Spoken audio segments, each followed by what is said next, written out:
Muy buenas tardes, estimados amigos de Saltillo, que nos escuchan ya sea a través de la radiofrecuencia de frecuencia modulada en el 100.1 de FM o bien a través de internet en el XHINS. Esta es la estación cultural más antigua en Saltillo, su estación cultural de preferencia. El día de hoy tenemos invitado al director del Museo del Desierto, Arturo González, quien llegará un poco más adelante, si lo permiten las condiciones ambientales, pero quiero sintonizarlos a ustedes con el tema del Museo del Desierto. Como ustedes saben, Arturo González pues es director del museo por casi 25 años. El museo cumplirá 26 años en noviembre de este 2026 y Arturo González ha estado al frente del museo por casi todo este tiempo. En el Museo del Desierto pues se resalta la importancia de los ecosistemas del desierto. Vivimos nosotros en el semidesierto chihuahuense, que es una región muy amplia que abarca desde el sur de Texas y hasta San Luis, incluye Coahuila, parte de Chihuahua, Tamaulipas. Entonces bueno, ahorita Arturo nos explicará un poco más de esto. En el museo entonces tenemos representación de este ecosistema que es el semidesierto, no es un desierto como tal. Y en el museo, bueno, pues hay una cantidad de salas. Ojalá que usted haya tenido la oportunidad de asistir y de ver este hermoso espacio dedicado a la divulgación científica y del conocimiento de la biodiversidad y los ecosistemas que tenemos aquí en este estado y en los estados colindantes, como les comentaba.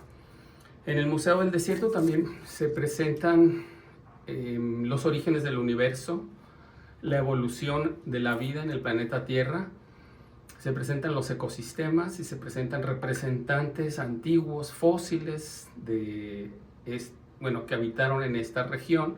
Algunos de los fósiles, como ustedes podrán saber, pues son marinos, porque hasta hace poco donde nosotros vivimos era un mar. Asciende en las placas continentales del norte, del sur, y queda pues sepultado este mar. Tenemos un mar antiguo o fósil en Cuatro Ciénegas. El agua de Cuatro Ciénegas, como usted podría saber, es ligeramente salada, está atrapado ahí un mar fósil. Cuatro Ciénegas es muy interesante. También el Museo del Desierto tiene ahí exhibición, ya lo platicaremos. Bueno, pues quiero comentarles que Arturo González e investigadores en el Museo del Desierto realizan una cantidad de investigación científica.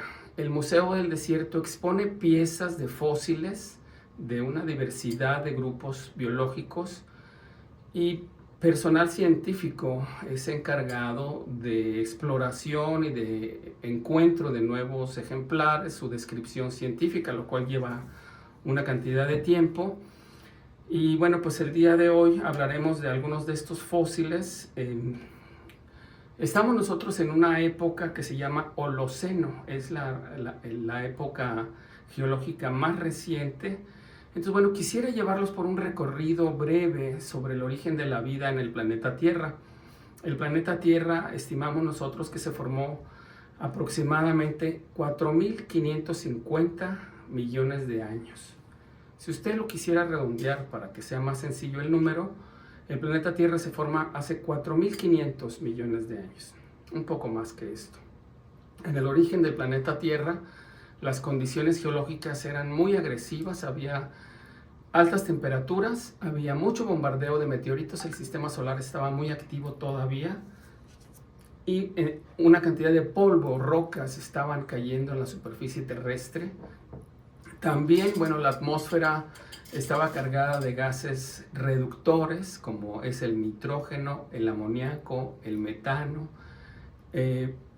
dióxido de carbono, monóxido de carbono, otras especies de nitrógeno, y no existía el oxígeno, ¿sí? Entonces, una cosa importante para el planeta Tierra es que después de 800 millones de años cesa el bombardeo, y este bombardeo de meteoritos también coincide con una baja en lo que es el vulcanismo. Entonces en el planeta Tierra teníamos altas temperaturas, lluvia de meteoritos, vulcanismo, y también teníamos una gran cantidad de descargas eléctricas. Entonces el dato más bien es en 600 millones de años aproximadamente, 500 millones de años, para cerrarlo, cesan estas condiciones, aminora un poco la agresividad de la superficie en el planeta Tierra y se estima que la vida surge hace aproximadamente 3.800 millones de años. Si usted quiere recordar la cifra, vamos a redondear esta cifra en cerca de 4.000 millones de años. Es una cantidad grandísima de tiempo. Muy bien. 800 millones de años después del surgimiento de la vida, nosotros tenemos que aparecen seres fotosintéticos. Los primeros microorganismos que tenemos en el planeta Tierra tienen alimento que estaba generado en los océanos, un alimento, pues bueno, son moléculas muy simples. Esas moléculas simples estaban formadas por aminoácidos, unos pocos aminoácidos, algunos azúcares simples también, aldehídos, moléculas muy pequeñas. Y esas moléculas pequeñas pues sirvieron para que la vida original pues se pudiera replicar. Hay dos grandes teorías para el origen de la vida. Una de ellas es que la vida se forma en la Tierra y la otra es que la vida se forma afuera del planeta Tierra. La primera es la teoría abiogenética. Tenemos un experto en la UNAM que ha publicado una cantidad de libros, textos, ensayos y conferencias sobre la teoría abiogenética. Y la otra teoría se llama la teoría de la panspermia. En la teoría de la panspermia nosotros tenemos que la vida pudo surgir a través en otra galaxia, en otros sistemas solares. Pásale, Arturo. Pues justo Arturo esperaba que llegara un poquito más tarde y me retrasé yo en la introducción. Qué gusto verlo. Gracias, Carlos. Arturo. Pues muy bien, este es tu micrófono. Aquí nos va a apoyar Daniel con sintonizarnos. Les estaba explicando sobre el origen de la vida en la Tierra para ponernos en sintonía sobre una de las actividades que hacen en el Museo del Desierto, pues que es trabajar con fósiles, ¿verdad? Les explicaba que en el Museo del Desierto tenemos una cantidad de salas. Primero, pues es el origen del universo, según recuerdo. Después es el origen de la vida y su evolución, los ecosistemas y, bueno, pues otras que tú nos explicarás ahora enseguida. Con gusto, Carlos. Les estaba dando, entonces, bueno, termino el relato. El planeta surge aproximadamente 4.600 millones de años. 4.550 es la última nota que han dado los científicos. Exactamente. Termina el bombardeo más o menos hace 4.000 millones de años. Y ese periodo fue bien interesante porque fue cuando se nos forma el agua prácticamente en el planeta. Ah, bueno, cae una meteoritos. cantidad, sí, exactamente. No teníamos agua en el planeta Tierra. No había agua en el principio del planeta y justo en ese periodo... Tenemos una grabación aquí para que tengamos un poquito para acá. Sí. Muy bien. Justo en ese periodo, cuando hay esta lluvia de meteoritos, es que se da el fenómeno del agua que tenemos. Hay que recordar que toda el agua que tenemos en el planeta es la misma desde entonces. Sí. No se forma. Ojalá tuviéramos una máquina que creara agua, pero no es así. El agua viene y en estos meteoritos que caían en esta tierra candente, muy caliente, pues evaporaban sus materiales y todo, y se formó una nube alrededor de la Tierra que duró millones de años, hasta que la Tierra tuvo la temperatura suficiente para que empezara a llover. Entonces esa idea del diluvio universal tiene una buena agarradera científica, porque la verdad es que la gravedad atrapó a ese vapor de agua que se formaba a partir de los impactos de los meteoritos y formó esta capa primero muy densa, nubes y nubes y nubes alrededor de la Tierra, que empezó a llover porque llegó a tener una temperatura suficientemente fría y llovió por millones y millones y millones de años. Es algo muy interesante. Porque estaba muy caliente la Tierra al inicio. Ese era el fenómeno. Entonces es muy interesante saber pues, que el agua es la misma desde el origen de la Tierra, que el agua no la creamos y prácticamente no la perdemos, se va un poquito a la atmósfera, ¿no? Pero la realidad es que el agua es la misma agua que tomaron los dinosaurios, que luego Sócrates o Platón tomaron, es la misma agua que nosotros tenemos ahorita en Saltillo, que circulando nos está inundando y nos está metiendo en problemas porque estaba desquiciada la ciudad con la lluvia de hoy. Entonces, bueno, les comentaba que hace 3.200 millones de años surge la fotosíntesis. Creo que aquí en la fotosíntesis, Arturo, sería muy interesante que nos comentes sobre los estromatolitos, y luego ya pasaríamos al tema del museo. Digo, para cerrar mi relato, ¿verdad? La fotosíntesis, pues básicamente es un fenómeno extraordinario. El planeta Tierra se transforma completamente. El planeta. Exactamente. Y digo, hay que entender que la vida empieza en el agua, ¿no? O sea, y ahí es donde inician todos estos primeros microorganismos, los primeros fotosintetizadores, como es el caso de los estromatolitos, que es una alga y una bacteria que trabajan ahí en una simbiosis, que forman unas estructuras parecidas a los corales. Sí. Por eso es que hemos visto, y curiosamente el producto de excreción o el producto de su metabolismo era oxígeno, porque no había oxígeno. O sea, hay que recordar, la Tierra primero no tenía agua y luego no tenía oxígeno. El oxígeno lo forman microorganismos como estos, como los estromatolitos, que justamente su producto de excreción, el oxígeno, le resulta un veneno después, porque se inunda o se llena los océanos, luego pasa el oxígeno a la atmósfera y no permite el desarrollo, digamos, o permite más bien el desarrollo de la vida, porque el oxígeno es necesario para que pueda haber otras formas de vida, porque la vida previa, pues desconocemos cómo sería, pero era también una vida quizás diversificada. Sí, hubo pero más bien era anaeróbica. Sí, como tal lo de las fuentes estas hidrotermales ahí en el fondo marino. Sí. Pero sí, justamente los estromatolitos, que son seres que estuvieron por 1800 millones de años generando realmente ese oxígeno, fue lo que nos permitió tener la capa de atmósfera y la saturación de los océanos, que luego permitió que el desarrollo de la vida en los océanos fuera mucho más fuerte, también mucho más diverso, ¿no? Y curiosamente, eso que los mata, pues es lo que nos da vida a nosotros, ¿no? Y lo increíble es que en sitios como Cuatro Ciénegas, este tipo de estructuras se mantienen o existen todavía. Entonces es una joya, por ejemplo, lo que tenemos en Cuatro Ciénegas, porque tenemos estos organismos vivos todavía, ¿no? Además de que los tenemos en las montañas también extintos, digo, como fósiles, ¿no? Entonces sí, los estromatolitos es una palabra que hay que aprenderse los coahuilenses, porque estamos ligados al origen de la vida. Es un también, ¿verdad? Turístico. Pues es interesante ver esto. Turismo científico. Para el turismo científico, sí, porque como digo, desaparecieron en todo el planeta los estromatolitos, a lo mejor hace 3.000 millones de años, pero en algunos lugares como Cuatro Ciénegas, como Groenlandia y otros lugares, todavía tenemos estos organismos que nos permiten entender pues cómo es que se daba este fenómeno. Ahora, hay que cuidar, el estromatolito da a lo mejor un 1% de lo que puede dar un árbol, ¿no? Luego pensamos, bueno, vamos a llenar de estromatolitos las cosas, pero no. Pero es la historia de nuestro planeta, principalmente. Es nuestra historia, que pues, al final somos nosotros, el planeta también. Así es. Arturo, si me gustaría que sintonizáramos, bueno, pues tienes una carrera profesional, una trayectoria, pero en Saltillo quizá te conocemos más por tantos años que tienes al frente del museo como director. El museo, bueno, se funda en noviembre del 99, si recuerdo bien. Sí. ¿Y tú llegas en qué fecha al museo? Yo estuve antes trabajando en el diseño.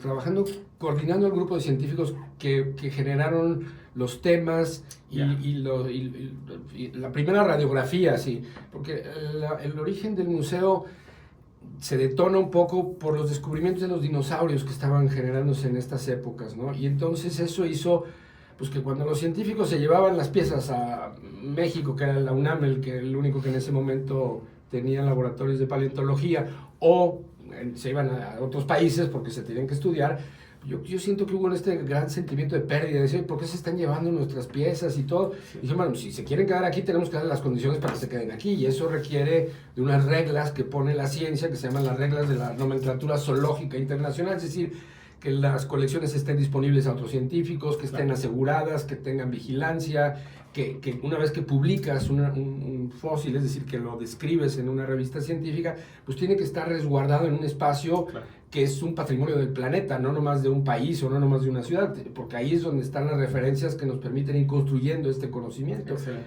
Por eso...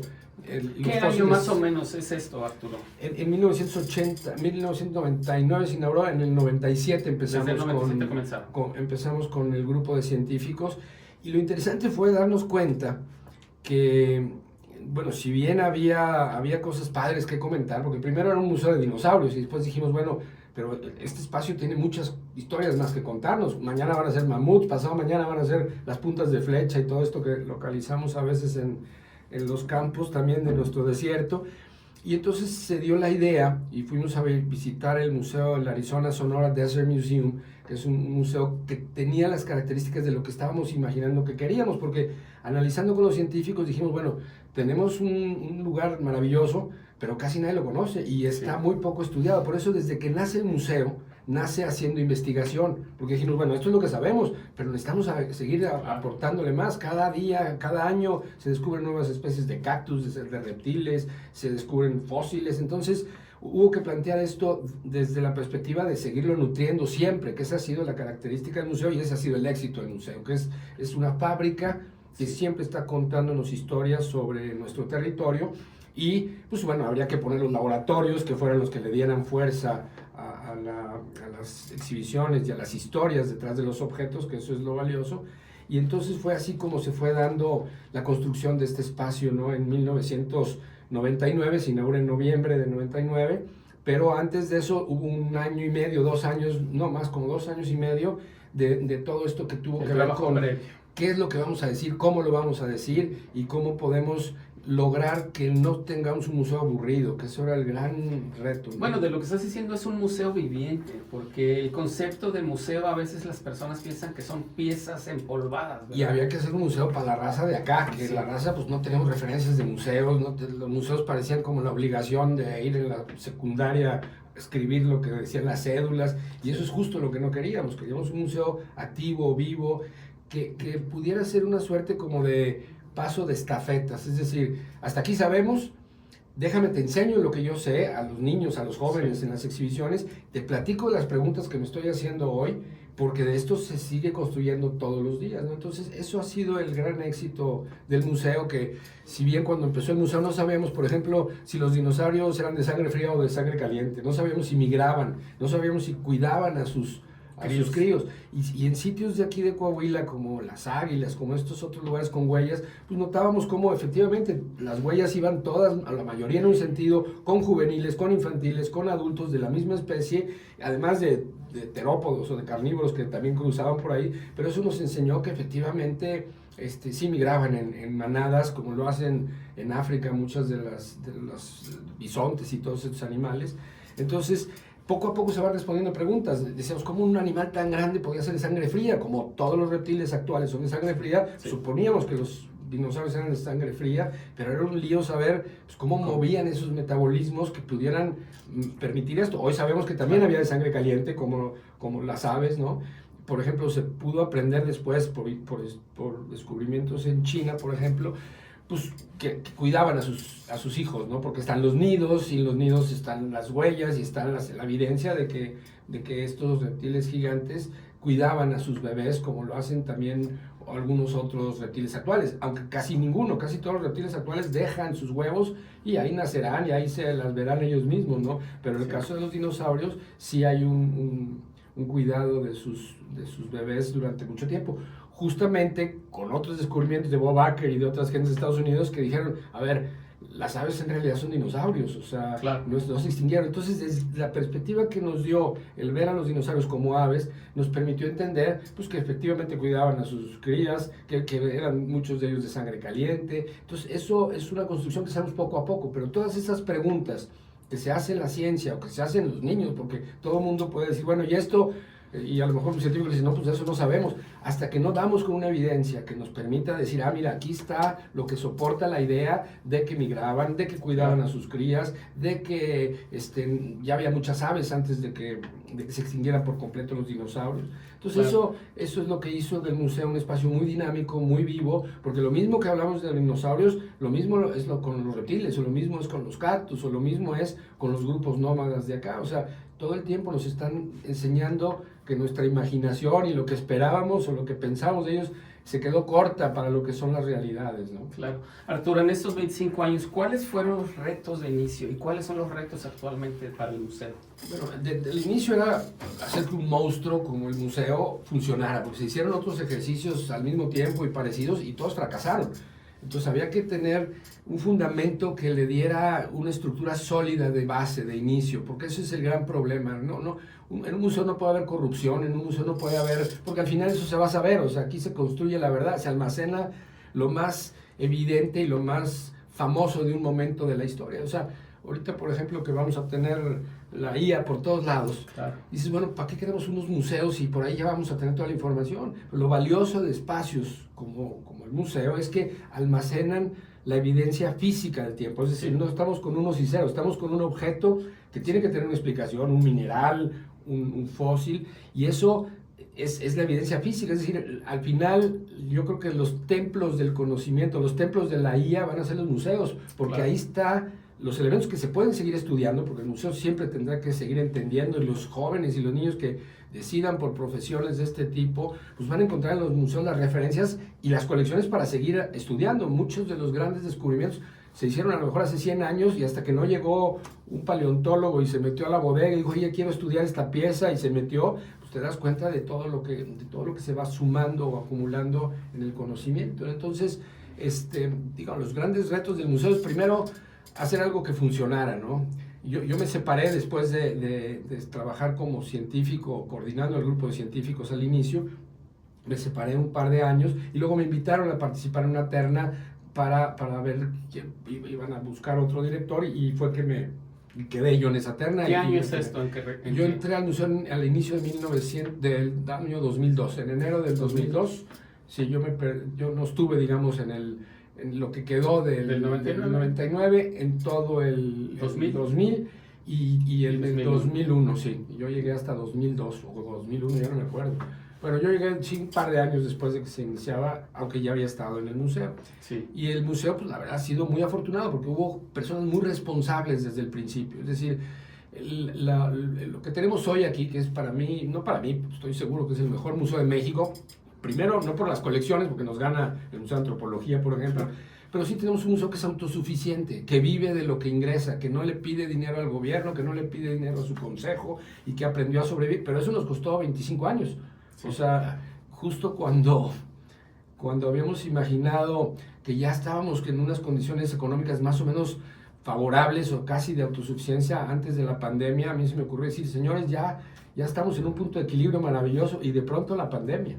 Y pues si no teníamos apoyo de ninguna otra cosa más que del público que viene al museo, pues quedamos de rodillas. Hubo que reducir los sueldos a la mitad, tenemos más de 600 animales que se cuidan ahí, 130 trabajadores, entonces fue un tema realmente muy complejo. ¿Y la gente los apoyó? Porque recuerdo que hicieron campañas, ¿verdad? Fuimos el único lugar en el mundo, yo creo, el único museo seguro que nomás cerramos 100 días.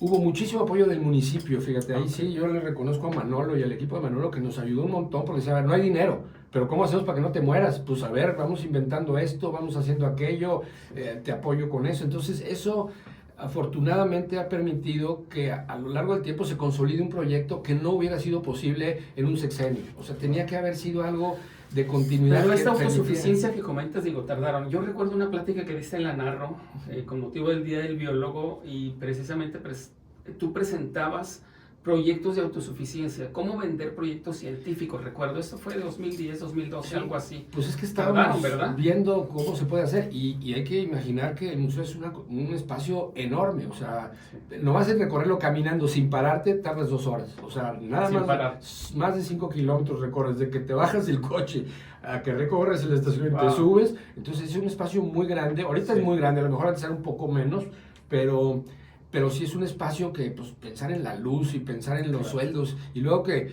empezamos a decir, bueno, un museo es una colección de objetos, una colección de cosas. Entonces dijimos, bueno, empezamos con el perrito de la pradera, que fue el emblemático primer ser vivo que tuvimos ahí. Después de las hormigas. Después de las hormigas, que Adriana, tu mujer, fue la que nos diseñó. Al mismo tiempo, los dos seres vivos eran los exhibidores de hormigas y los perritos. Y luego fuimos anexando, fíjate qué curioso, los zoológicos son 10 veces más atractivos que los museos. Eso es una cifra mundial, ¿no? Okay. El museo, si no se activa, si no tiene cosas interesantes, pues si ya lo fuiste a ver, ¿ya para qué vuelvo? Claro. Entonces, de ahí el que empezamos a decir, bueno, ¿qué es lo más importante y qué es lo más en riesgo que hay en este ecosistema? O sea, que te digo, desde el principio creo que fue una gran una tinada grande el decir, no vamos a hacer un museo de los dinosaurios o de los mamuts o de los grupos nómadas, vamos a hacer un museo de un ecosistema donde todos convivimos y donde todos estamos interactuando en un espacio que nos regula, o que de alguna manera el ecosistema es donde habitamos, de ahí comemos, porque es donde sembramos, ahí está la industria. Entonces esto nos permitió no ser un museo del pasado solamente, sino ser un museo que está viendo para el futuro, es decir, como un termómetro, ¿no? Pero veíamos que las necesidades más importantes de nuestro territorio, hace 25 años jamás veías un oso, era rarísimo, por ejemplo. Ahora nos llegan 30, 40 osos atropellados, nada más atropellados por año. ¿No? Entonces había que poner atención en el tema de los osos, había que poner atención en todas las especies que habían desaparecido, como el lobo mexicano, como el borrego cimarrón, el perrito de la pradera está en un gran riesgo porque pues son los herederos de las praderas de los mamuts, pero las praderas de los mamuts se volvieron los mejores espacios para sembrar papa. Entonces hoy todas las áreas de los perritos de la pradera se siembran de papa, porque han sido un gran negocio, ¿no? Entonces les hemos dejado unas zonas muy marginales de las distribuciones antiguas que tenían, y entonces nos pusimos a trabajar en eso. Dijimos, bueno, ok, si lo que queremos es ser un termómetro de lo que sucede en este ecosistema, si se nos está acabando el agua, de dónde está viniendo el agua, cómo estamos haciendo con tal o cual especie, un reservorio donde, oye, descubrí esta roca o este mineral muy interesante. Bueno, si se guarda en el museo, pues podemos tener estas referencias para que especialistas llegaran de otras partes del mundo a ayudarnos a entender esto, con la condición de que, claro, que todas las piezas que se descubren en nuestro universo, que es el desierto chihuahuense, que es nuestro ecosistema, pues tenían que albergarse siempre en el Museo del Desierto. Es decir, que aunque fueran a estudiarse a Nueva York o a Londres o a Alemania, pues siempre regresaran aquí a los lugares donde se habían descubierto, y hemos ido construyendo este conocimiento, y desde el principio se vio una necesidad muy importante. Decíamos, bueno, ¿qué te enorgullece del lugar donde habitas? Y dicen, pues no, aquí realmente está mejor Cancún, está mejor Acapulco, está mejor Veracruz, cualquier otro sitio, porque aquí no hay selvas, no hay mares. Estamos en el desierto. No hay ríos. Entonces parecemos muy sin chiste, ¿no? Y curiosamente se pudo generar un museo que maravilla al que lo visita, sea extranjero, sea nacional. Ahora sí que siempre desde el inicio estuvimos en vínculos muy importantes, sobre todo con Alemania. O sea, el museo no sería hoy si no es gracias a los investigadores alemanes que nos ayudaron durante 20 años. Arturo, mencionaste, son 130 trabajadores aproximadamente. ¿Cuántos científicos? Esa es una pregunta. Sí. Y otra, ¿cuántas especies vivientes tienen, más o menos, y por grupo, si pudieras así mencionarlos? Sí, mira, más o menos, bueno, somos 120, 130 directo de la nómina, pero luego hay 50 más voluntarios.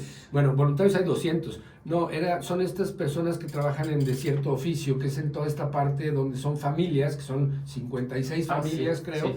Sí. Que son las que hacen la talabartería, los dulces de leche, el barro, porque también eso vimos que estaba en peligro de extinción. Ya esos oficios ya no se usaban, la jarciería, las trallas de la fibra de lechuguilla y cosas así, y vimos que eso estaba más en peligro de extinción que incluso otros animales, ¿no? Sí. Entonces generamos este espacio que se llama Desierto Oficio, que es este mercadito que hay en los patios, que es tan divertido, que las condiciones ahí es pues que no puedas traer cosas chinas, que tienes que hacerlo tú con tus manos, y eso también nos fue otra fortaleza que desde hace tiempo empezó a hacernos más fuertes. Entonces realmente más de 250 familias viven del Museo del Desierto y de lo que genera el Museo del Desierto, y es un orgullo, pues porque al final no es una cantina, no es un elemento que en otros estados es lo más famoso. Aquí lo más famoso de nosotros es un museo, y ese museo, en esta idea de que no teníamos esta pertenencia y de esta identidad, nos fuimos buscando esta idea, es decir, bueno, aquí la gente está pues como muy escéptica, decir que vive en un lugar bonito o interesante o fascinante, pero cuando ya le muestras estos espacios a las personas, dicen, oye, pues qué padre saber cuándo se formaron estas montañas que nos permiten tener esta captación de agua de la que vive Saltillo, ¿no? Y mantener una industria. Es decir, ¿por qué Monterrey, que está más abajo, si al final el agua viene de la lluvia y el agua pues va hacia el mar siempre, ¿por qué Monterrey tiene tantos problemas de agua o tuvo tantos problemas de agua y nosotros todavía no? Pues porque nosotros tenemos una reserva de agua enorme en estas montañas que tenemos aquí a un lado, ¿no?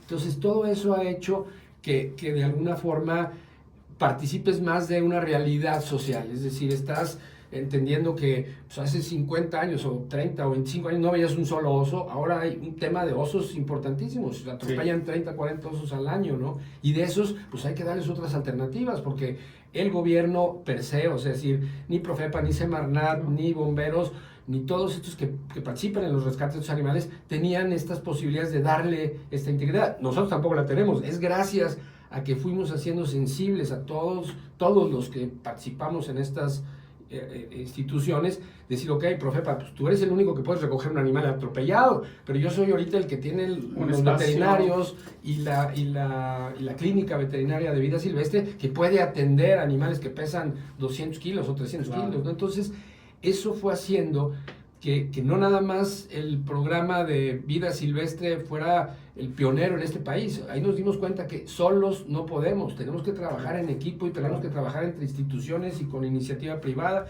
y eso permitió que lográramos a tener los resultados que tenemos. Antes un oso fracturado era una sentencia de muerte, ahorita un oso que se fractura tiene muchas posibilidades de que se vuelva a recuperar y de que lo volvamos a llevar a su hábitat, ¿no?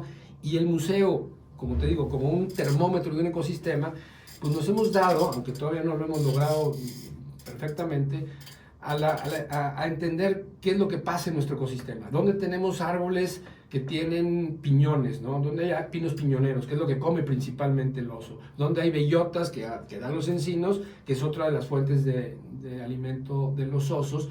Entonces, ¿cómo podíamos lograr, si vamos a regresar un oso otra vez a la libertad, pues dónde tiene las mayores posibilidades de sobrevivir, dónde hay pinos piñoneros, dónde hay encinos que den bellota, para que verdaderamente podamos darles opciones de supervivencia a estos animales, ¿no? Entonces, esa fue una de las tareas a las que nos dimos para poder entender mejor cómo podemos pues, ayudar a que este ecosistema, ya que todos los seres que habitan este ecosistema con nosotros tengan la garantía de que los estamos por lo menos monitoreando para saber cuándo estamos en una situación grave de desaparición, porque lo peor que nos puede pasar es que se extingan las especies. Claro. O sea, una especie es un derivado o un producto de años y años de evolución, como laboratorios, cada ser vivo es una maravilla. Entonces pensar en que porque no me sirve ahorita, hay que matar ese alacrán o hay que matar esa víbora, o ese es un problema que tenemos que entender, ¿no? Arturo, si nos comentaras, si nos hicieras un breve relato del lobo mexicano, ¿cómo lo presentarías a nuestros amigos de Saltillo?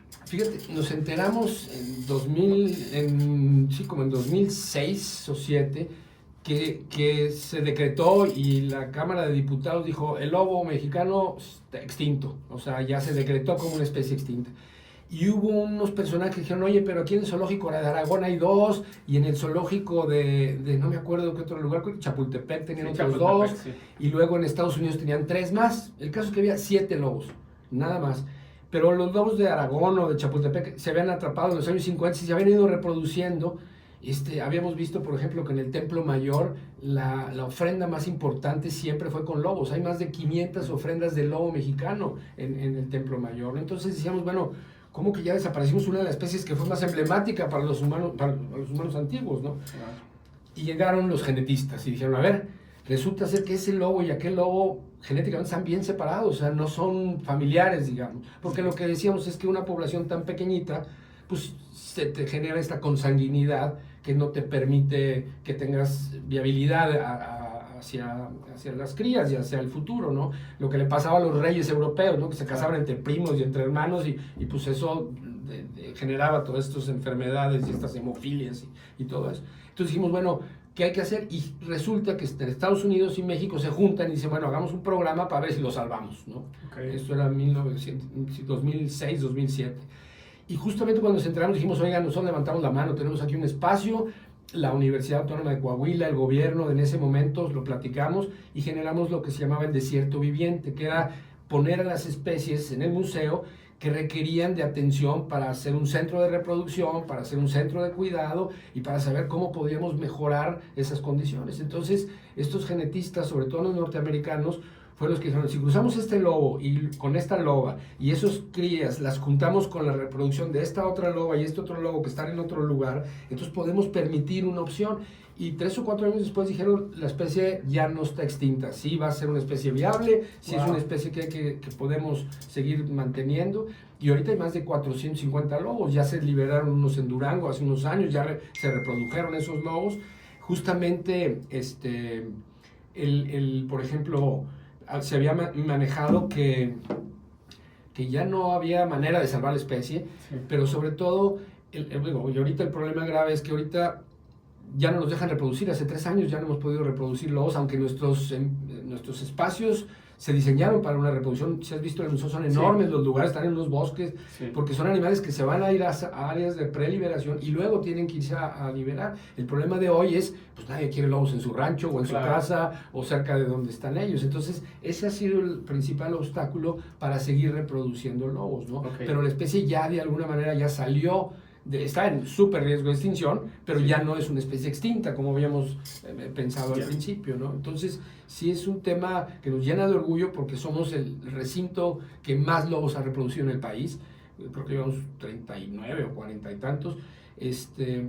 Pero pues sí, eso fue, lo trajimos en aviones, en jets privados, los que nos tocó tener al principio.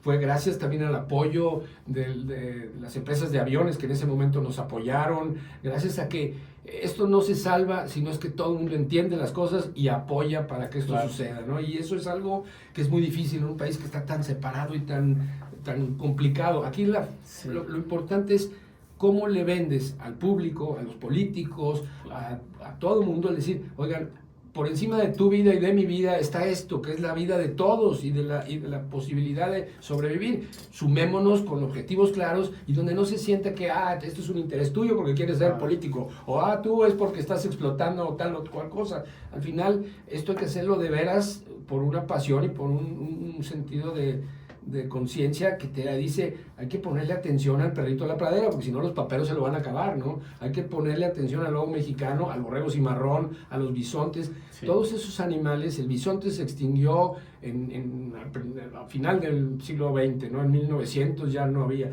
Y hay reportes aquí del Cabildo de Saltillo donde hablaban de que cuando venían estas manadas de animales dejaban un mugrero en Saltillo, que había que hacer algo para que se fueran por otro lado porque atravesaban a veces la ciudad, ¿no? Y así en muchas ciudades. Sí. Cuando los norteamericanos empezaron a crear cercas por todos lados y cercar aguajes, pues, y mataron a todos, pues los bisontes dejaron de llegar. Entonces, los bisontes se extinguieron aquí, que era uno de sus espacios. Ahorita si vas a la sierra y ves esas praderas que tenemos aquí en la Sierra de Arteaga, pues, ese era seguramente el cielo o el paraíso, de muchos de estos animales, de los bisontes, que son los últimos seres que vimos todavía los humanos aquí, los humanos actuales, porque antes de eso había mamuts, mastodontes que migraban igual en todo este corredor de Norteamérica, como lo hace África, pero acá migraban 4 tipos diferentes de elefantes, unos bisontes que ya no existen, el Anticus, que es unos cuernos que miden 2 metros de punta a punta. En el museo acabamos de poner uno de esos hace poco, y es un éxito. Sí. Entonces es muy interesante cómo vas descubriendo el pasado y te vas dando cuenta que no sabemos absolutamente nada, no sabemos ni el 1% de lo que pasó antes, y a la medida que lo vas construyendo y conociendo, vas viendo cómo vas armando un rompecabezas que es fascinante, ¿no? Entonces eso nos ha ayudado mucho a diseñar los proyectos de conservación. Por ejemplo, los bisontes, dijimos, se extinguieron en 1850 o 90 por ahí. Los lobos, por ejemplo, todavía se mataron en Derramadero en 1976, lobos mexicanos, ¿no? Entonces el lobo mexicano prácticamente lo terminamos de acabar nosotros, nuestra generación. Nuestra ¿no? generación, sí. Y así como eso, pues otras 4 o 5 especies a las que vimos que había que ponerles atención y había que hacer algo con ellas, ¿no? ¿Solo se han liberado en Durango? Hubo 2 o 3 liberaciones previas y fueron en Chihuahua, por ejemplo. Te voy a contar una anécdota. Sí. En Chihuahua también se liberaron y los mataron. Los ganaderos se los echaron, ¿no? Uno los envenenaron, otro lo atropellaron y otro lo dispararon a otros 2. Y estando yo ahí en Krill, donde se hizo la reunión binacional del lobo, donde se decidía hacia dónde se iban a poner las nuevas crías y cómo nos había ido con las liberaciones, fue muy chistoso porque había un grupo de 300, pero por lo menos unos 30 ganaderos que estaban ahí en la reunión diciendo: no queremos lobos en Chihuahua, llévense sus lobos, aquí nosotros nos matan a los potrillos, nos matan a los animales que tenemos en las granjas. Y entonces pues había todo este conflicto, sí. ¿No? Entonces muy chistoso porque el norteamericano dijo: a ver, liberamos 4 lobos aquí, o 2 parejas, y entraron los personas, los que tienen ranchos y los que tienen estos animales. criticando que les habían matado potrillos, porque en Estados Unidos hay un programa donde si a ti te matan una vaca o un potrillo, el gobierno te la paga con tal de que, pero tienes que demostrar que te la mató en tu rancho y todo eso. Entonces todos traían sus historias de, habían matado en 2 meses que se habían liberado, 3 meses antes que se habían liberado, habían acabado prácticamente con los animales. Claro. Y fue muy chistoso porque eran animales que ya tenían collares de telemetría, de los que puedes ir siguiendo, ¿no? Entonces entró el grupo de ganaderos. Y a ver, ¿usted a dónde le mataron los potrillos o las vacas o lo que sea? Ah, mire, yo estoy aquí. Y entonces el norteamericano en un mapa de estos puso, ok, aquí mataron a un potrillo. A usted, acá en otro, acá en otro. Y entonces ya que estaban todas las denuncias de personas que querían que les regresaran dinero porque les habían matado en esta primera liberación los lobos a sus animales, dijo, miren, abrió, desarrolló la pantalla y dijo, aquí está la vida de los lobos durante estos 2 meses que estuvieron. Nunca estuvieron cerca de estos lugares, totalmente de otro lado. Aquí el primer día, aquí el segundo, aquí el tercero, el cuarto, aquí en tal, lo atropellaron. Fue no sé qué, hasta que acá lo vieron y a la semana lo envenenaron. Entonces, realmente hay un conflicto que yo digo es Caperucita la que nos ha traído ese problema, porque con esta idea de que los lobos son tan malos, pues hay mucha gente que se asusta con eso, ¿no? Y que no quiere que tengamos esos animales. Pero bueno, por lo menos nosotros ahorita en el museo, que ya se ha consolidado bien en su estructura, estamos buscando sitios de reserva donde poder tener espacios de 200 hectáreas, 150 hectáreas, donde a lo mejor habrá que ayudarlos con alimento en alguna época, porque a lo mejor en estas 200 ojalá no tienen la suficiencia para poder decir, entre los venados, todo lo que los lobos hacen, pues puedan sobrevivir, ¿no? Hay un maravilloso video de cuando regresaron lobos a Yellowstone después de 80 años de que no habían estado ahí y cómo restauraron el ecosistema. Los lobos son ingenieros de los ecosistemas. Entonces, si no entendemos que los castores, los lobos, el oso también son animales que se necesitan en estos espacios para dispersar semilla, para controlar plagas, para ordenar, pues no vamos a poder tener ecosistemas sanos. O sea, estamos a la punta de la pirámide del ecosistema para que regule todo lo que sucede debajo. Los depredadores del ápice. Exactamente. Entonces, bueno, eso ha sido el museo, darnos cuenta qué se necesita y cómo podemos hacer algo, y cómo convencemos a los que también les toca hacer algo, pues para que lo hagamos juntos, ¿no? Claro. Y como el museo es una asociación civil, o sea, no es gobierno, no es iniciativa privada, es una asociación civil sin fines de lucro. Entonces ahí no pueden decir, no, es que son tus intereses porque quieres. No, ahí nos vamos a ir al ratito todos, pero tenemos que dejar algo que le permita a los jóvenes estar orgullosos de dónde viven y que entiendan en qué hay que poner atención y qué tenemos que cuidar, ¿no? Entonces Perdón, Arturo, estamos en una plática con Arturo González, director de Museo del Desierto. En Facebook, Arturo me comentó un amigo de los precios del museo que le parecen altos y que algunas personas no tendrían acceso. Fíjate, ¿cómo está tenemos un programa, todos los que quieren entrar al museo, todos pueden entrar, pero no va a ser gratis. O sea, oye, yo no tengo, muy bien, acércate conmigo. Tenemos gente especializada, decir, a ver, pues, enséñame tu credencial de lector, en qué calle vives, dónde estás, por qué no tienes dinero. ¿Sabes qué? ¿Quieres entrar? Ayúdame con limpiar esta jardinera 1 hora y media y yo te doy los pases que necesitas para tu familia. Pero hay formas. Todos los niños de la educación del gobierno, de toda la educación del Estado, todos han entrado de manera gratuita al museo. Es decir, ahorita el museo, fíjate lo interesante, al principio sí le costó al gobierno, nos daban 8 o 10 millones de pesos por año para poder mantenerlo, luego le bajaron a 6, luego a 4, luego a 2, y ahorita tenemos un pequeño apoyo ahí que a lo mejor va a llegar a 2 millones, pero no lo sabemos todavía porque es hasta final de año. Pero lo interesante es que si yo le cobrara a los niños la cuota a todos esos 100,000 niños que entran más o menos al año al Museo del Desierto, pues tendría que cobrar, si ahorita vale 145 pesos, hubieran sido 15 millones de pesos o 14 millones de pesos que necesitamos. Es decir, si es un poco caro, no es que caro, es un poco costoso, pero gracias a que eso pagas, te estás becando a más de 100,000 niños que no pueden entrar. Exacto. O sea, esta idea de que no, está muy caro, yo no puedo, mentira. O sea, si tú ves ahorita cómo están todos los museos, incluso los del gobierno federal, el INAH y todos ellos, ya casi nos llegan a los mismos precios que a nosotros, ¿no? Y nosotros además de cuidar un acervo enorme de fósiles, de no sé qué, estamos haciendo un trabajo con todo el dinero que tenemos no quiero decir de utilidades porque somos una asociación civil, pero nuestros excedentes todos se destinan o a investigación o a conservación de fauna o a permitir que los niños y los jóvenes puedan acceder seguros al Museo del Desierto. Es decir, nadie se queda por falta de dinero sin entrar, pero tiene que hablar y decir, a ver, yo si no tengo dinero, que lo demuestre, porque también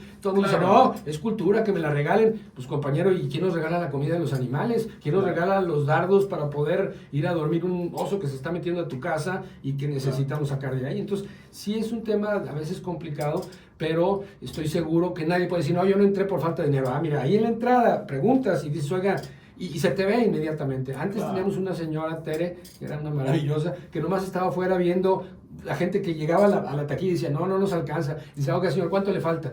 No, pues es que tengo nomás para 2, porque había veces que decían, entran 2 y nos quedamos 2 afuera, porque no había manera. Y dice, no, a ver, véngase y vamos a ver cómo puede entrar, pero me va a dar algo a cambio, me ayuda a recoger aquí, me ayuda a limpiar allá, me hace este compromiso, ¿no? Tenemos muchos temas con jóvenes que van a ayudarnos a pintar, a ayudarnos a hacer algún tipo de arreglos. ¿Dices que son 200 voluntarios? ¿Cuántos mencionaste? Pues es que hay servidores sociales, sí, hay guías y hay voluntarios. A los guías le damos un apoyo de transporte básicamente, porque no les pagamos. Esos son como 60. En Semana Santa tuvimos 300 voluntarios, por ejemplo, ¿no? Servidores sociales fueron en ese momento. Porque así se les liberan sus prácticas, claro, y sus servicios sociales. Y eso es algo de los activos más importantes del museo, porque, claro, y es una de las, yo creo que de las cosas que mejor hemos hecho, que mejor ha hecho Coahuila en esto, porque pues a 25 años ya hay muchos que ya son papás y que fueron niños allá, ¿no? Claro. Ya muchos ya crecieron sabiendo cómo es su territorio, cómo es lo que habita, qué necesidades tiene, y ha cambiado completamente la actitud, digamos, de las personas hacia su ecosistema. Ahora sí ya lo queremos, ahora sí estamos orgullosos, ahora sí decimos, oye, qué padre Parras, qué padre Cuatro Ciénegas, qué padre Musquis, qué interesante las sierras, qué interesante los fósiles, y la gente eso le da un sentido de orgullo y de pertenencia, claro, que esa identidad es la que es la mejor vacuna contra la inseguridad, es eso. Si tú analizas a la gente que anda haciendo cosas malas, no tiene ningún sentido de pertenencia, no valora nada. En cambio, cuando tú dices, oye, esto es bonito, me interesa, sé por qué vale la pena cuidarlo, te da un sentimiento mucho más interesante. Sí, la verdad es que es un orgullo, Arturo, cuando recibimos familia, amigos, visitantes, ¿verdad? Y te dicen, oye, ¿qué recomiendas? Pues número 1 es el Museo del Desierto, la verdad que es de nivel, categoría mundial. Estamos en la recta final, Arturo, y no quisiera dejar concluir esta charla, esta plática contigo, sin que antes nos comentaras sobre tus estudios. ¿Qué te motivó? Tú eres biólogo. Soy biólogo. ¿Eres arqueólogo Soy también? biólogo desde que tenía 6 años. O sea, yo nunca dudé de lo que quería hacer en mi vida. Eres biólogo de campo. Soy biólogo de toda la vida. Campo, sí. Y arqueólogo de campo también, porque me fascinaron. ¿Pero tienes estudios en arqueología también? Soy licenciado en arqueología, sí. Me aventé 20 años sacando mi carrera de arqueología. ¿Y la concluí con 9.6 de promedio. Pero te digo, lo interesante de mi formación es, yo estoy convencido de que cuando tú eres joven, tú te das cuenta qué es lo que más te hace feliz en la vida. Joven antes de los 14 años, cuando todavía eres tú, antes de decir, hijo, tengo que vestirme bien para que me vean bien, tengo que tener estos amigos, aunque no me encanta lo que hacen, pero tenemos esa necesidad de pertenencia. Encontrar lo que te gusta y después que te apasiona. Y que de eso dediques tu vida. Porque si tú quieres de tu profesión hacer algo que no entendiste que eso es lo que te hace feliz, pues vas a vivir siempre sufriéndola y siempre batallando. Pero cuando realmente te gusta lo que haces, pues sí, los sueldos en el museo, ahorita ya nos subimos un poco el sueldo porque ya tenemos dinero, pero antes era un lío porque eran los sueldos bajísimos y la gente se nos iba. O sea, preparamos gente muy valiosa y luego se nos iba a las empresas, en todo, en la mercadotecnia, en las áreas de comunicación, en todos lados. Y entonces esto fue lo que nos ayudó. Bueno, eso es lo que yo digo. Analiza, si ya pasaste los 14 años, pero todavía no decides qué vas a estudiar, recuerda qué es lo que más te hizo feliz de niño, lo que te hizo sentir así unas sensaciones que no habías sentido nunca, y eso es a lo que tienes que poner atención, porque eso es lo que tienes que hacer, que estés siempre con tu vida, o sea, que siempre estés cerca de tu vida. Yo lo sé porque yo nunca dudé que quería estudiar, o sea, yo nunca batallé, yo dije, yo voy a ser biólogo, voy a ser arqueólogo, voy a ser paleontólogo, y luego me hice arqueólogo subacuático, y luego me gané el premio Rolex, y cosas que siempre me gustaron, ¿no? Y mi acierto en el museo ha sido buscar abejitas iguales que yo, a personas que dices, oye, pues no hay dinero porque tenemos una pandemia horrible y pues entendemos que ahorita te podemos liquidar, que tenemos un segurito ahí para liquidar a quienes se tienen que ir, y nadie se fue. Nadie se nos fue. Un par de personas y dijeron, bueno, yo sí me agarro del programa pero eso ha sido mi éxito. Es decir, al de las víboras, al de la comunicación, les encanta lo que hacen. Entonces, por eso, ¿te acuerdas, Braulio, en la pandemia que inventamos este dinosaurio que en vez de enseñarte el museo, con una visita virtual, era un dinosaurio que estaba haciendo travesuras en un museo vacío, ¿no? Y entonces los niños se encantaban de ver un ser ahí. Nos hablaban de Alemania, de España, de Argentina, es decir, ¿cómo se les ocurrió eso? Pues porque el equipo de comunicación fue súper creativo y dijimos, necesitamos que no se les olvide que aquí hay un museo porque vamos a cerrar y necesitamos que cuando regresemos quiera venir. Y después de la pandemia, gracias a todo eso, fue cuando el museo realmente logró su autosuficiencia, su éxito tan importante, pero nunca dejamos de trabajar. En la pandemia seguimos trabajando porque pues, había osos, había serpientes, había ratones que había que darle de comer a las serpientes, había conejos que había que darle a las serpientes. Todo eso obligó a que no paráramos y después de la pandemia, pues vimos un museo nuevo que fascinó a todo el mundo y que entendió que pues que tiene que encontrar la manera de volverse atractivo para que pueda funcionar. Arturo, estuve revisando algunas de las publicaciones que tienes, comentarle al público que nos escucha. Bueno, Arturo González, como director del Museo del Desierto, ya nos está comentando en parte la pasión que te ha llevado aquí, en parte también el trabajo en equipo, conjuntar investigadores, ¿verdad? Tiene Arturo pues cerca de 50 publicaciones y no quisiera también concluir sin que nos comentes tu pasión por la arqueología subacuática. Hace creo como 20 años estuvimos en este programa y te hice esta misma pregunta, ¿verdad? ¿Qué te gusta? Y estabas en los cenotes, ¿verdad? Me dediqué, mi tema como biólogo y como paleontólogo y como arqueólogo se dedicó a entender a los primeros grupos en América. Yo me dedico a saber quiénes, cuándo y por dónde llegaron los primeros humanos y qué encontraron. Ajá. Y por qué justo se asocia eso a la extinción de la era del hielo. Es decir, por qué se nos acabó el 80% de los animales que habitaban aquí. O sea, en el museo tenemos 4 tipos de elefantes que habitaban en estas zonas, con foterios, mastodontes, mamuts y gomastodontes. Y de 3 de esos 4 hemos encontrado flechas o evidencias de que los humanos se los comían. Hoy hay un elefante en África y un elefante en Asia. Aquí había 4 y los humanos se los comían. La megafauna, ¿verdad? La megafauna. Entonces, ¿qué pasó con esa megafauna? Esa fue mi pregunta de toda mi vida. Y resultó que los cenotes en Yucatán había una fauna y había unas evidencias increíbles, porque como biólogo aprendí a bucear desde la licenciatura y pues me encantó siempre eso, y empezaron las tecnologías que permitieron hacer que pudieras bucear en las cuevas inundadas. Entonces llegamos a esos lugares y pues fue como un niño en Disneylandia. O sea, me das cuenta que me apasiona esto, ¿no? Ahí era una manera de excavar sin tierra y de que todo lo encontrabas prácticamente como lo habían dejado, porque el nivel del mar subió, inundó estas cuevas y dejaron estos contextos arqueológicos y de la era del hielo maravillosos, ¿no? Entonces, esa siempre ha sido mi pasión. Y no sabemos si son virus, si fue un calentamiento global, si fue la cacería, que es lo que los norteamericanos con esta idea de Clovis First, que tenemos evidencia que fueron matando, fueron los que acabaron con esta fauna. Entonces, Arturo, creo que nos faltó tiempo. Sí, perdón, pero no, bueno, el centro. Sí, estamos, Dani, estamos ya concluyendo el programa.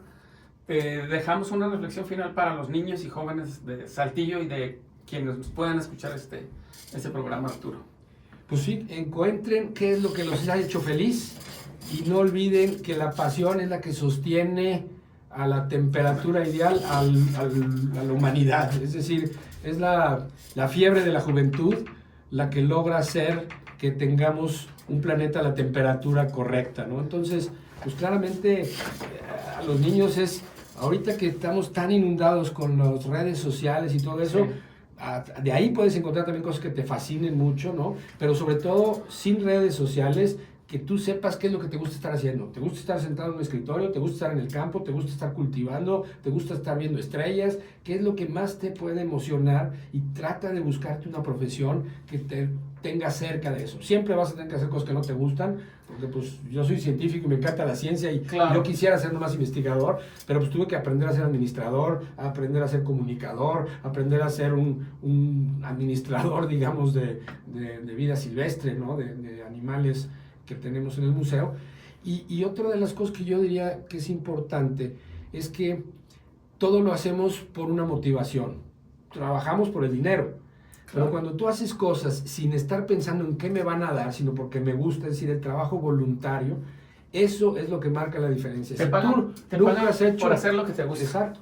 Pero si además no quieres hacer nada, si no te pagan, pues eres un ser inservible en este Claro. planeta. Tienes que hacer cosas que realmente te guste hacerlas y no estar esperando que te vayan a pagar. Cuando tú estás trabajando en un voluntariado por proteger a los osos, por ayudar a una biblioteca, por entender mejor las aves en un lugar, porque haya mejores condiciones para las personas que están más desfavorecidas, pero que no lo estés haciendo porque te van a pagar, eso es lo que construye sociedades verdaderamente igualitarias y verdaderamente Claro. buenas, ¿no? Claro. No por el hecho de que tengo que recibir yo a cambio de cualquier actividad. Tengo que hacerlo porque me gusta hacerlo. El Y trabajo si lo haces voluntario bien, va a venir como consecuencia. siempre llega y llega mucho mejor de lo que estabas esperando. Mm. O sea, pero Excelente. lo tienes que hacer sin esta cosa de, es que, pues, ¿para qué lo hago si no me pagan, no? Ya. En donde hagas el trabajo voluntario, que tiene que ser algo que te apasione para que lo hagas feliz, Claro. es donde tienes que poner atención. Pues muchas felicidades, Arturo, por el trabajo que has realizado, por tu Gracias, trabajo. Lo hemos hecho juntos porque tú Sí. has estado conmigo, tu mujer Adriana siempre ha estado ahí, con hormigas, con abejas, siempre con historias. Y es el tipo de personas que necesitan estar cerca siempre del museo, porque el museo no soy yo, ni es un grupo de personas. Sí. En realidad es una comunidad que ha entendido Exactamente. que ahí está algo que nos enorgullece y que tenemos que cuidar y defender, porque ya se ha logrado hacer algo que ya no le está costando a nadie, y que aunque ahorita a lo mejor sí es costoso para algunas personas, se les hace un poco costoso, siempre hay programas para que puedas entrar y siempre hay manera de Excelente. que puedas estar ahí. Claro, Gracias. pues bueno, gracias. Nada más resaltar una idea que nos dijo Arturo González, y es que el Museo del Desierto nos da identidad, como coahuilenses, como saltillenses y como Y mexicanos. pertenencia. Pertenencia. Muchas gracias, amigos. Los esperamos el próximo lunes, 12 del mediodía. Arturo, pues muy bien. Fue rápido. Muy bien.